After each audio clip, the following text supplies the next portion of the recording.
क्योंकि बहू झूठ नहीं बोलती। सुधा और राकेश के 3 बेटे थे।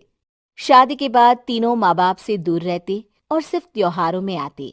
माँ जी, पिताजी, अगली बार आप लोग हमारे घर आइएगा। अरे नहीं बहू, सब यहीं आ जाते हैं तो घर खिला खिला लगता है।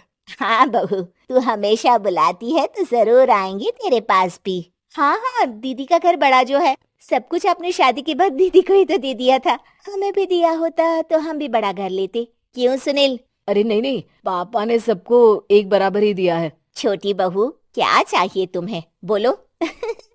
वो आपके सोने की चेन वाली घड़ी है ना, वो अगर आप मुझे। तभी वहां मजली बहू भी आ जाती है। और मुझे ना आपका मंगलसूत्र कितना लंबा, सुंदर और भारी भी है। अरे हाँ हाँ, तुम दोनों को ही दूंगी बहू, चिंता ना करो। चलो अब खाना लगाओ, खाना खाया जाए। सभी मिलकर खाना खाते हैं कि पड़ोसन आ जाती है। अरे सुधा बहन, थोड़ी चीनी तो देना, घर में शक्कर नहीं है और मेहमान सर पर बैठे हैं। अरे छोटी बहू, चाची को शक्कर तो दे दो।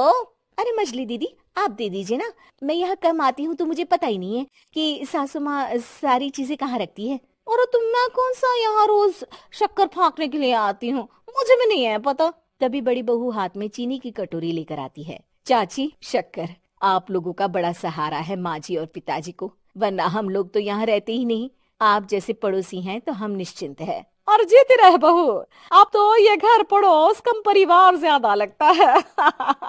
सुधा अपनी बड़ी बहू को देखकर बहुत खुश रहा करती थी। वो उससे अक्सर घंटों बात भी किया करती, लेकिन दोनों दूसरी बहुओं का भी वो समझती थी कि शायद छोटी है, वक्त आने पर संभल जाएंगी। समय आ जाता है जब सभी को वापस जाना होता है। माँ जी, हम लोगों की फ्लाइट पहले है, हमें इजाजत दे। वो सास के गले लगकर चली जाती है। थोड़ी देर बाद छोटी बहू कहती है, माँ जी, मैं ना ये सोफे के कवर और चादरें ले जा रही हूँ, यहाँ तो ऐसी ही पड़ी रहेंगी। हाँ हाँ बहू, ले जा, और कुछ चाहिए तो बोल। और तो चाहिए बहुत कुछ, पर चलिए कोई बात नहीं, अगली बार ले जाऊंगी मैं। ऐसे ही मंजली बहू भी घर का बहुत सारा सामान ले जाती है। सभी के जाने के बाद सुधा राकेश से कहती है, घर कितना सूना लग रहा है ना। हाँ, और खाली भी। तुम्हारी दोनों बहुएं सब बटोर गई। अरे ठीक है ना, हम दोनों ही तो हैं, कितना सामान लगेगा। फिर उन लोगों की नई गृहस्थी, इतना मत सोचा करे। समय बीतता है। ऐसे ही हर साल त्योहारों में सुधा और राकेश के बच्चों की बहू आते और जाते वक्त ढेर सारा सामान पैक कर कर ले जाती। लेकिन कुछ ही सालों में सुधा का देहांत हो जाता है। पिताजी, आप यहाँ अकेले क्या करेंगे? हम लोगों के साथ चलिए। अरे नहीं नहीं बहू, इस घर में सुधा की यादें हैं, मैं उसे नहीं छोड़ सकता हूँ। अब तुम लोगों की माँ नहीं रही। देख लो, वैसे तो मैंने उसके जीते जी सब कुछ दे दिया है, लेकिन कुछ उसका पर्सनल कीमती सामान था जो ये है, ले लो। सामान में होती है एक घड़ी और एक मंगलसूत्र। माँ जी ने कहा था कि वो ये घड़ी मुझे देंगी। हाँ हाँ, पिताजी, माँ ने सबके सामने ये घड़ी सरिता को देने के लिए कहा था। उठा लो सरिता माँ की घड़ी। अब क्या था, छोटी बहू फट से घड़ी उठा लेती है। और पिताजी, ये मंगलसूत्र तो माँ ने मुझे ही देने को कहा था, याद है ना? वो सभी की ओर इशारा करती है। तू भी ले ले ये हार बेटा, कोई बात नहीं। मंजली फटाक से हार उठा लेती है। ससुर बड़ी बहू की तरफ देखते हैं। तुझे क्या दूं बेटा? पिताजी, माँ ने एक चीज मेरे लिए भी रखी है।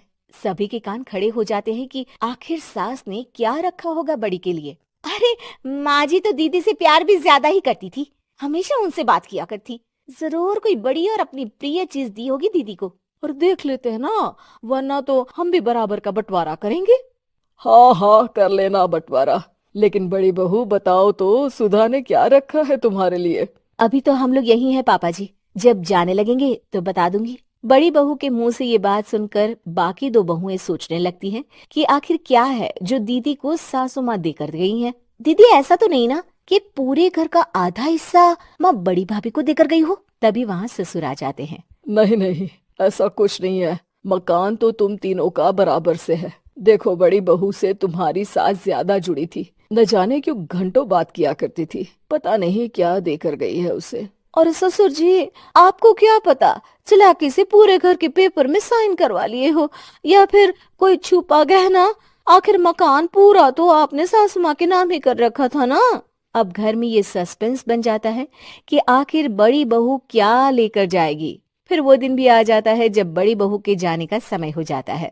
बेटा, परसों तुम चली जाओगी, बताया नहीं, माँ ने तुम्हें क्या दिया? घड़ी और हार जो बेशकीमती था और तुम्हारी सास को सबसे ज्यादा प्रिय था, उसका तो बंटवारा भी हो चुका है। अब तुम्हारी बारी। हाँ पिताजी, आज मैं ये बात बताने ही वाली थी। माँ ने मुझे उससे भी बेशकीमती चीज दी है, और वो है आप। आपसे अधिक प्रिय उन्हें कुछ नहीं था। माँ चाहती थी कि आप मेरे साथ रहें। चलिए पिताजी। बेटा, मेरे पास तो कोई पेंशन भी नहीं है और ना ही कोई प्रॉपर्टी। लेकिन आपके पास संस्कार है पिताजी, जो मेरे बच्चे आपसे लेंगे, तो आपको ले जाने पर स्वार्थ ही है मेरा। चलिए ना पापा। सभी के सामने पिताजी बड़ी बहू और बेटे के साथ उनके घर चले जाते हैं।